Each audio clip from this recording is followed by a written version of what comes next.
Monoclonal antibody treatment sites begin to open up around the state and here on the Sun Coast. COVID patients are learning more about the treatment. They're standing in line to get it. Governor Ron DeSantis announcing most of the hospitalized patients in Florida have not been vaccinated. But that's not the story for our guest tonight. Join us now is a Bay Area resident, Megan Bowman. She and her husband fully vaccinated, very vigilant about masking, sanitizing. However, Megan's young sons got COVID while they were in school and they gave it to her. So Megan, you look beautiful. We know that you're still under quarantine. Even though you're not feeling well, we really appreciate you joining us because I think you have a very important story to tell.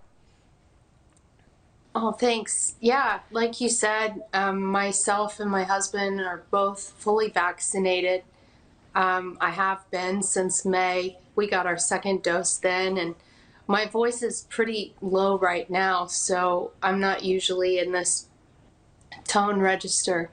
But yeah, we've worn masks for the past 18 months. I sent both of my kids to school in masks, and 3 days after school started, my youngest got sick. Yeah, so that's the alarming thing, is that you were so vigilant about it. You said that you're so vigilant. You and your husband got the vaccine as soon as you could. You sent your kids to school with masks. But so how did you get COVID? Were there a bunch of COVID cases at the school? What happened?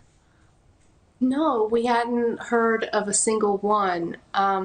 They started last week, and on Thursday, my 4-year-old came home from VPK, and by Friday he woke up and had 103-degree fever and was delirious, and it was just kind of scary seeing him like that. And then I took him to the doctor, got him tested. He started getting better throughout the weekend, and then she called me Sunday night and said he was positive. Then on Tuesday, my 8-year-old, he tested positive, because obviously we all had to quarantine once I got that positive result from him. And then it was just like a domino effect. And everybody in the house. And you jumped on the Regeneron antibody treatment, right? But explain, that wasn't such a quick fix, right? What was that experience like? No, it really was helpful, and I'm really thankful for it. But the whole making an appointment process was super easy. So I made the appointment. It was for 4 o'clock.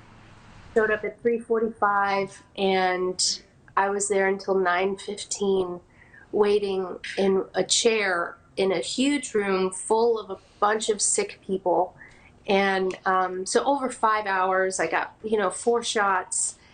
And but I tell you, I'm so thankful I did it, because I woke up on Sunday, felt a little better, and today I feel even a little better. So I can't imagine if I didn't have that or the vaccine, what I'd be feeling. So after all of this, what are your thoughts now about the booster shot that's going to be out there and the additional 3rd vaccine? I will be first in line. And 100%. And I think it's kind of obvious. Yeah. How are you feeling now, and how is your family? I should be asking that first. What do you want to tell Floridians after this whole experience that you've had? Send love to my husband. He's the last man standing. He's the only one that's made it through this whole ordeal. But my kids are getting better. There's still a little bit of off and on low-grade fever. But it's hard taking care of 1 sick kid and then 2 sick kids. And then when you yourself become sick, that makes it kind of difficult. So for me, I just think the most important thing is that we help each other so that we don't have to go through this. So if you have the opportunity to wear a mask or to get a vaccine, just do it.